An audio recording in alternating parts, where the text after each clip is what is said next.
নয়াহাটত বাটৰ নাট বজ্ৰপাতৰ পৰা সাৱধান। বিগত বছৰত বজ্ৰপাতৰ ফলত ধুবুৰী জিলাত কেইবাগৰাকীও লোকে প্ৰাণ হেৰুৱাইছে। বিশেষকৈ গ্ৰামাঞ্চলৰ কৃষকসকল এই বজ্ৰপাতৰ ফলত ক্ষতিগ্ৰস্ত হয়। ধুবুৰী জিলাৰ দুৰ্যোগ প্ৰশমন বিভাগ আৰু বিলাসীপাৰা চক্ৰ বিষয়াৰ কাৰ্যালয়ে ৰাইজক বজ্ৰপাতৰ পৰা ৰক্ষা পোৱাৰ বাবে ল'ব লগা ব্যৱস্থাৰ বিষয়ে অৱগত কৰিবলৈ আজি নয়াহাট অঞ্চলত এখন বাটৰ নাটকৰ আয়োজন কৰে। পৰিৱেশবিদ তথা লেখক ডক্টৰ হৰিচৰণ দাসে ৰচনা কৰা এই বাটৰ নাটকখন পৰিৱেশন কৰে বিলাসীপাৰা মহাবিদ্যালয়ৰ NSSৰ ছাত্ৰ-ছাত্ৰীসকলে। বজ্ৰপাতৰ পৰা সাৱধান শীৰ্ষক এই নাটকখনত গাঁওবুঢ়া, খেতিয়ক, ৰোৱনী, মাছমৰীয়া, বাটৰু আদি চৰিত্ৰৰ চিত্ৰণেৰে বজ্ৰপাতৰ ভয়াৱহতা তুলি ধৰা হৈছে। আৰু এই ক্ষেত্ৰত ল'ব লগা সাৱধানতাৰ বিষয়ে জনোৱা হৈছে যে বেয়া বতৰৰ সময়ত আমি মুকলি পথাৰত থাকিব নালাগে, গছৰ তলত বা বিজুলী খুঁটা আদিৰ তলত থাকিব নালাগে। বিজুলী সামগ্ৰী যেনে মোবাইল ফোন, কম্পিউটাৰ আদিৰ ছুইচ অফ কৰি থ'ব লাগে আৰু গাড়ী চলাই থাকিলে গাড়ীখন নিৰাপদ ঠাইত ৰখাব লাগে। চাওক এই প্ৰতিবেদন। নিউজ ডেস্ক ৰিপৰ্ট, BBC বাগৰিবাৰী লাইভ।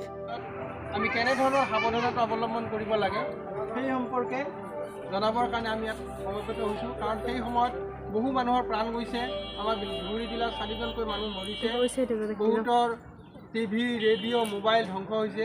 গতিকে আমি কেনেধৰণৰ সাৱধানতা আমি অৱলম্বন কৰিম সেই সম্পৰ্কে সেই নাটকখনত আমি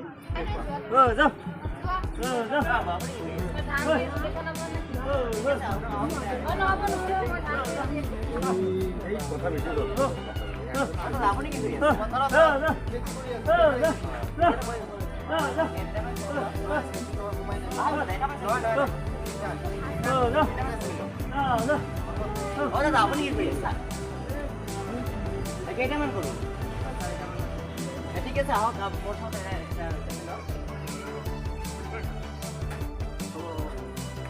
আপুনি কি কৰি আছে? কি মাছ পালা? কেইটামান পাইছে? মাছ লাগিছে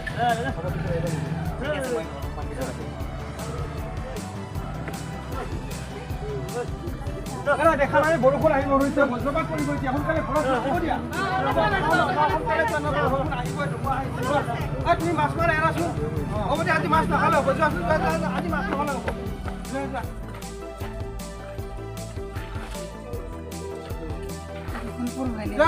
সি আকৌ ঘাঁহ খাই দিব গৈছে।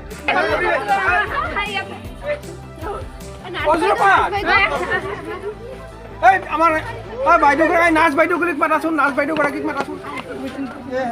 নাচ বাইদেউ চাব দিয়ক, নাচ বাইদেউ অলপ চাই দিয়কচোন।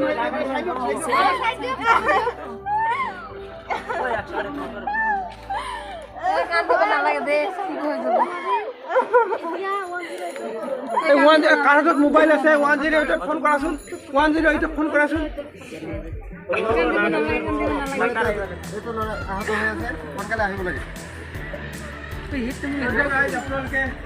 ফোন কৰিলে কথাটো হাতত মোবাইল লৈ বাহিৰা ওলাইছিল বৰষুণৰ বতৰত, বজ্ৰপাত পৰি মানুহজন আহত হৈছে।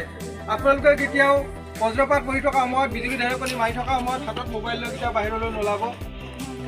আচলতে এইখিনি সময়ত আমি মাছ মাৰিবলৈ যাব নালাগে, পথাৰতো কাম কৰিবলৈ যাব নালাগে, বা বাহিৰত ওলাব নালাগে, গছৰ তলতো থাকিব নালাগে। বতৰ বেয়া থাকিলে সদায় ঘৰৰ ভিতৰত থাকিব লাগে, আৰু কোনোবা মানুহ যদি ঘৰৰ বাহিৰত থাকে সকলোকে ভিতৰলৈ মাতি আনিব লাগে। আমাৰ যিবিলাক বিজুলী সামগ্ৰী আছে, যেনে মোবাইল, ৰেফ্ৰিজাৰেটৰ, কম্পিউটাৰ, টিভি, এইবিলাকৰ ছুইচবিলাক অফ কৰি থাকিব লাগে, নহ'লে এনেকুৱা ধৰণৰ সম্পত্তিবিলাক নষ্ট হ'ব পাৰে। জীৱন আৰু সম্পত্তি বহুত মূল্যৱান। সেইকাৰণে আহক ৰাইজ, আমি বতৰ বেয়া থাকিলে, বিজুলী ঢেৰেকনি মাৰি থাকিলে বা আকাশত ক'লা মেঘে চানি থাকিলে আমি কেতিয়াও বাহিৰলৈ নোলাওঁ। সেইকাৰণে আহক আমি সকলোৱে আজি শপত লওঁ যে এনেকুৱা বতৰত যদি কোনো বাহিৰত থাকে আমি সকলোকে ভিতৰলৈ মাতিম আৰু সদায় সাৱধানতা অৱলম্বন কৰিম। আৰু এনেকুৱা ধৰণৰ পৰিৱেশ সৃষ্টি হৈ যদি কিবা ঘটনা ঘটে সেই সন্দৰ্ভত আমি প্ৰশাসনক জনাম, আমি চাৰ্কল অফিচাৰকো জনাম, বা সকলোকে আমি এই সম্পৰ্কে সজাগ কৰি আমাৰ জীৱন আৰু সম্পত্তি আমি নিজেই ৰক্ষা কৰিম। ধন্যবাদ।